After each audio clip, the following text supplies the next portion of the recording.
എല്ലാവർക്കും നമസ്കാരം. ആകാശഗംഗ എന്ന നമ്മുടെ യൂട്യൂബ് ചാനലിലേക്ക് എല്ലാവർക്കും സ്വാഗതം.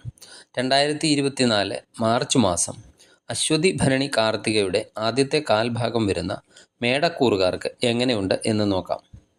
ഞാനിവിടെ പറയുന്നത് മാർച്ച് മാസം ഗ്രഹങ്ങൾ ചാരവശാൽ മേടക്കൂറുകാരുടെ വിവിധ ഭാവങ്ങളിൽ നിൽക്കുമ്പോഴുള്ള ചാരഫലമാണ്.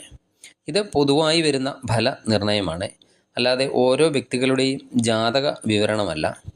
ഓരോ വ്യക്തികൾക്കും ഇപ്പോൾ ഏത് ദശാകാലമാണ് നടക്കുന്നത് എന്ന് നോക്കി ആ ദശാനാഥൻ അനുകൂല ഭാവത്തിൽ ആണെങ്കിൽ നല്ല ഫലങ്ങളും, മറിച്ചായാൽ ദോഷഫലങ്ങളുമാണ് ജീവിതത്തിൽ അനുഭവപ്പെടുക.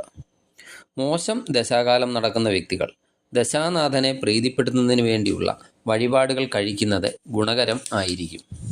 മേടക്കൂറുകാർക്ക് മാർച്ച് മാസം പകുതി വരെ തൊഴിൽപരമായി അനുകൂലമായ കാലമാണ്. ജോലിസ്ഥലത്ത് മറ്റുള്ളവർക്ക് സംശയം തോന്നുന്ന പ്രവൃത്തികൾ എന്തെങ്കിലും ചെയ്യുകയാണെങ്കിൽ അത് ഒഴിവാക്കേണ്ടതാണ്. അതുപോലെ ഉദ്യോഗസ്ഥർക്ക് ഹിതകരമല്ലാത്ത സ്ഥലത്തേക്കൊക്കെ സ്ഥലം മാറ്റം ഉണ്ടാകാനുള്ള സാധ്യതയും കാണുന്നുണ്ട്. എന്തെങ്കിലും തരത്തിലുള്ള കാരണങ്ങളാലൊക്കെ കൊണ്ട് തൊഴിൽ സ്ഥലത്ത് ചെറിയ തടസ്സങ്ങളൊക്കെ അനുഭവപ്പെട്ടേക്കാം. അധ്യാപന രംഗത്തൊക്കെ ജോലി ചെയ്യുന്നവർക്ക് അനുകൂല സമയം തന്നെയാണ്. മേലുദ്യോഗസ്ഥരുടെയൊക്കെ പ്രീതി സമ്പാദിക്കാൻ എല്ലാ സമയവും പറ്റി എന്ന് വരില്ല. അതിനാൽ സ്ഥാനഭ്രംശം, സ്ഥലം മാറ്റം ഒക്കെ പ്രതീക്ഷിക്കാം. പുതിയ ജോലിക്ക് വേണ്ടി പരീക്ഷയൊക്കെ എഴുതുന്നവർക്ക് നല്ല സമയം തന്നെയാണ്. ഉദ്ദേശിക്കുന്നതിനുമപ്പുറം ഒരു വിജയമൊക്കെ കൈവരിക്കാൻ സാധിക്കുന്നതാണ്. അതുപോലെ വിദേശ ജോലിക്കൊക്കെ ശ്രമിക്കുന്നവർക്കും അനുകൂലമായ സമയം തന്നെയാണ്. ബിസിനസ്സുകാരെ സംബന്ധിച്ചിടത്തോളം ബിസിനസ്സുകാർക്കും വലിയ കുഴപ്പമില്ലാത്ത അനുകൂല സമയം തന്നെയാണ്. ബിസിനസ്സിലൊക്കെ പുരോഗതി ഉണ്ടാകുന്നതും ലാഭം വർദ്ധിക്കുന്നതുമാണ്. പുതിയ കരാറുകളിലൊക്കെ ഏർപ്പെടാൻ സാധ്യതയും കാണുന്നുണ്ട്. അതുപോലെ ക്രയവിക്രയങ്ങളൊക്കെ ചെയ്യുന്ന ബിസിനസ്സുകളൊക്കെ ആണെങ്കിൽ അതിലൊക്കെ വിജയം ഉണ്ടാകുന്നതാണ്. വരുമാനത്തിലൊക്കെ വർധനവൊക്കെ ഉണ്ടാകുന്നതാണ്. അതുപോലെ സർക്കാരിൽ നിന്നൊക്കെ എന്തെങ്കിലും തരത്തിലുള്ള സാമ്പത്തിക സഹായത്തിനൊക്കെ അർഹത ഉള്ളവരൊക്കെ ആണെങ്കിൽ അവർക്ക് അതൊക്കെ ലഭിക്കുന്നതാണ്. ക്രയവിക്രയങ്ങളിലൂടെയൊക്കെ സാമ്പത്തിക നേട്ടം ഉണ്ടാക്കാൻ സാധിക്കുന്നതാണ്. അതുപോലെ ജോലിയിൽ നിന്ന് പ്രതീക്ഷിക്കുന്നതിലുപരിയൊക്കെ ഒരു ധനനേട്ടം കൈവരിക്കാൻ സാധിക്കുന്നതാണ്. ധനം നിലനിർത്താൻ അല്പം പ്രയാസം നേരിട്ടേക്കാം. ചിലവുകളൊക്കെ പല വിധത്തിൽ ഉണ്ടായിക്കൊണ്ടിരിക്കുന്നതാണ്. പുണ്യകർമ്മങ്ങൾക്കായിട്ടൊക്കെ ചിലവുകൾ ഉണ്ടാകുന്നതാണ്. അതുപോലെ വിദ്യാർത്ഥികളെ സംബന്ധിച്ചിടത്തോളം വിദ്യാർത്ഥികൾക്ക് മാസത്തിൻ്റെ ആദ്യ പകുതി വരെയൊക്കെ പഠനത്തിൽ പുരോഗതിയൊക്കെ കൈവരിക്കാൻ സാധിക്കുന്നതാണ്.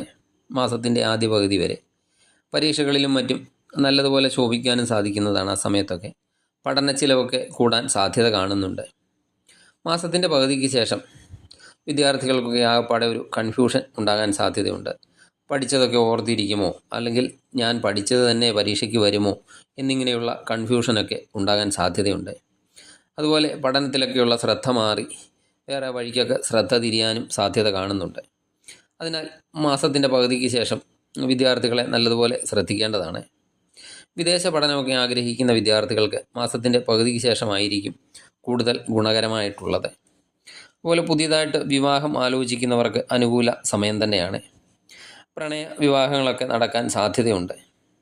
സന്താനങ്ങൾക്ക് വിദേശ ജോലിക്കുള്ള യോഗമൊക്കെ കാണുന്നുണ്ട്. അതുപോലെ എന്തെങ്കിലുമൊക്കെ സഹായമൊക്കെ വാഗ്ദാനം ചെയ്തവർ, നമുക്ക് എന്തെങ്കിലും സഹായമൊക്കെ ആരെങ്കിലും വാഗ്ദാനം ചെയ്തിട്ടുണ്ടെങ്കിൽ അവരൊക്കെ അതിൽ നിന്ന് പിന്മാറാൻ സാധ്യതയുണ്ട്. അതുപോലെ ആലോചനയില്ലാതെ ഒരു കാര്യത്തിലും തീരുമാനങ്ങൾ എടുക്കരുത്. സ്ത്രീകൾ നിമിത്തമൊക്കെ എന്തെങ്കിലും തരത്തിലുള്ള കലഹം, അപമാനം ഒക്കെ ഉണ്ടാകാൻ സാധ്യതയുണ്ട്. അതൊക്കെ അല്പം ശ്രദ്ധിക്കേണ്ടതാണ്. പൊതുരംഗത്തൊക്കെ പ്രവർത്തിക്കുന്നവർക്ക് ഉയർച്ച ഉണ്ടാകുന്നതാണ്. എന്നിരുന്നാലും ഏതെങ്കിലും തരത്തിലുള്ള അപവാദങ്ങളൊക്കെ കേൾക്കാൻ ഇടവരുന്നതുമാണ്.